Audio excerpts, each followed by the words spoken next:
tatuaggio con il nome di tua mamma al collo. La cosa che ti riesce meglio è perdere il controllo. Crocifissi e blasfemia, punti sto rampollo. C'è la sua tipa che sta addosso come un francobollo. Scritti addosso per distinguerti ma in doppio taglio. Se entri copri tutto bene, cura ogni dettaglio. 5 minuti che bastano per 2 mesi.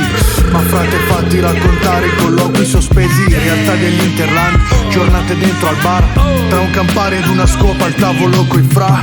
Whisky dal Giappone, tutto ti si affanna. E noi siamo qui in attesa, venga fuori il dramma. Leggevi libri di ammaniti, guardavi i miti. Ora che i soldi sono finiti, solo detriti. Non resta niente se non un piano contorto. E il tuo sogno di ragazzo è andato tutto storto. E allora io assaltavo appunto le gioiellerie. È una caratteristica mia, sì è vero, sono sempre stato attratto dal luccichio dei gioielli, il che c'era anche l'utile. Catechismo e rubi offerte dentro alla chiesa. Non per sfizio ma per mamma, per far la spesa. Lei che si ammazza di lavoro e tu resti impotente. Con il crimine in quartiere sei l'astro nascente. Palla spicchi, baffi posticci, correndo rischi. Intanto questi colpi vanno lisci.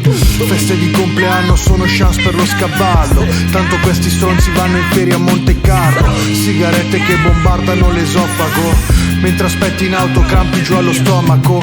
Mamma non dorme finché non torni nel letto. Mentre la stai tirando fuori da dentro al pacchetto. È come un film mentre sali quelle scale.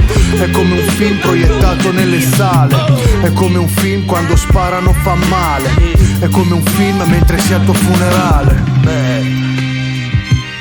Con un assalto con un furgone di una banca, con un bottino di denaro di 105 milioni in contanti più altro denaro inesigibile, per un totale che allora era di 600 o 700 milioni.